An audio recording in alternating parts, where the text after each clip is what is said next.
HDB resale flat buyers are offered more grants than buyers of BTO flats, as BTOs are already subsidized by the HDB, whereas resale flats are priced at the market rate.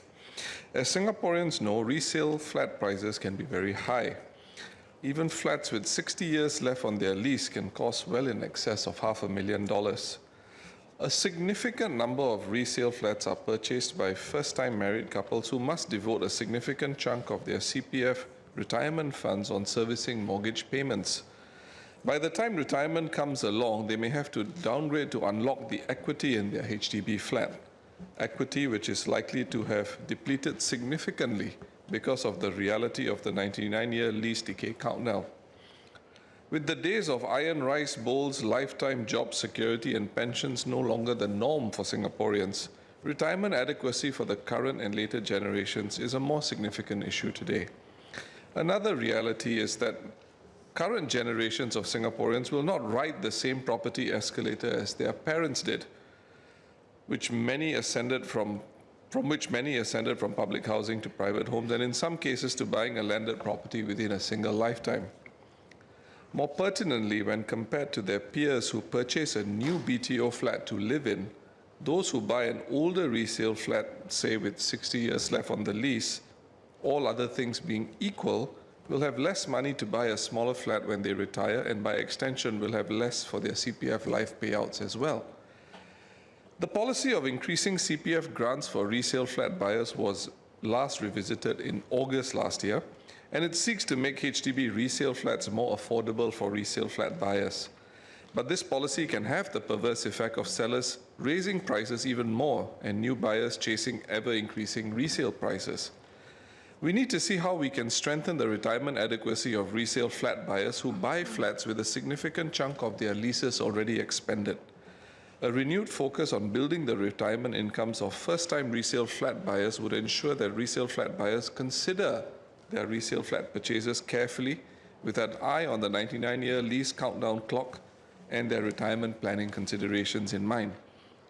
For resale flat buyers who qualify for resale flat grants, would the government consider giving resale flat buyers the option of putting aside a portion of the CPF resale grant to top up their CPF Special Accounts instead of allowing the entire grant to be deployed for the resale flat purchase?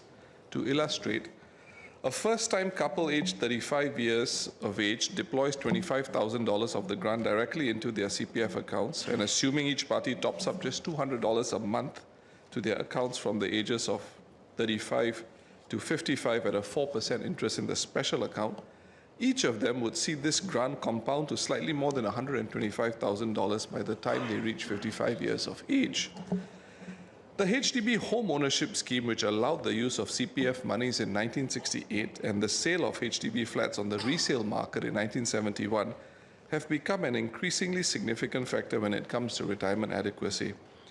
The objective of home ownership in and of itself is not the problem. However, with the 99-year lease decay looming over Singaporeans and far more foreseeable than it was from the vantage point of 1968 and 1971, the fundamental objective of CPF for retirement needs must come back into focus. For the immediate term, and given how complex HDB housing policy has become, any changes and alternatives with respect to HDB policy will have to be explored at the margins. To this end, I would suggest there could be some policy space to better protect first-time buyers of older resale HDB properties from the reality of the 99-year lease decay countdown clock. We understand that Singaporeans are also concerned about retirement adequacy. Mr. Pritam Singh had asked about this. We hear the concerns that those who buy older resale flats might not have saved enough for retirement. But don't worry, we have a system in place today to help home buyers balance between meeting their housing and retirement needs. And a home is also a store of value for retirement. For those who buy older resale flats, there are limits placed on the use of the CPF ordinary account, as well as the amount of HDB housing loan taken. The money set aside can then be used to help home buyers meet their retirement needs. The generous housing grants received by eligible first-timer home buyers are also refunded into their own CPF account when they sell their flat. Today, seniors can unlock the value of their flats to supplement their retirement income through a number of ways. First, seniors can consider renting out their flat or spare bedroom.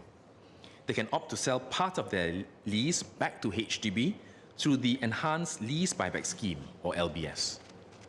Seniors can also choose to right-size to a smaller home. We will do more for seniors who wish to right-size for their retirement. Today, government provides a Silver Housing Bonus, or SHB, of up to $30,000 in cash when seniors right-size to a 3-room or smaller flat. We will make 3 changes to the Silver Housing Bonus, which will take effect from 1st December 2025. First, we will provide an additional $10,000 cash bonus to seniors who right-size to 2-room flats or community care apartments. This will bring the maximum bonus quantum from $30,000 currently to $40,000. Second, we will extend the scheme to more seniors living in private residential properties with annual values between $21,000 and $31,000. They will receive a bonus of up to $10,000 if they right-size to a 3-room HDB flat and up to $20,000 if they purchase a 2-room HDB flat or community care apartment. With this enhancement, more than 15,000 more seniors can qualify for the Silver Housing Bonus. Altogether, the Silver Housing Bonus scheme will cover more than 3 in 4 residential properties. Third, we will adjust the cash top-up requirements so that seniors will qualify for the Senior Housing Bonus as long as they commit to a net increase of up to $60,000 in their CPF retirement account after right-sizing for their retirement payouts. This amount can come from their CPF housing refunds, which means that seniors may no longer need to make a cash top-up to qualify for the Silver Housing Bonus. This will make it easier for seniors to benefit from the Silver Housing Bonus. I thank Minister for responding to the cut on retirement adequacy. Minister referred to the Silver Housing slew of policies that MND has and how those are going to be improved. I would just seek clarification on the community care apartments. There was a announcement, I believe, sometime in late 2023 about the total number of community care apartments that were being earmarked for construction until the end of the decade. Is there a change to that number? I think the number was 30, whether there's any change to that. My final clarification for the Minister pertains to a point I made in my budget speech with regard to the ultimate dwelling units, the number of ultimate dwelling units that were reflected in the HDB annual report in the year 2019-2020, and how that number increased in the latest HDB annual report. What was the basis of that increase? If the Minister doesn't have the reply, I can always file a PQ for that clarification. Can just let me know whether I need to do that. Community care apartments, no change to the earlier target to build 30 CCAs by 2030. The third question, I must apologize to Leader Opposition. I might have missed that in the budget. Maybe just invite him to file a written, and I'll then have a look at the issue.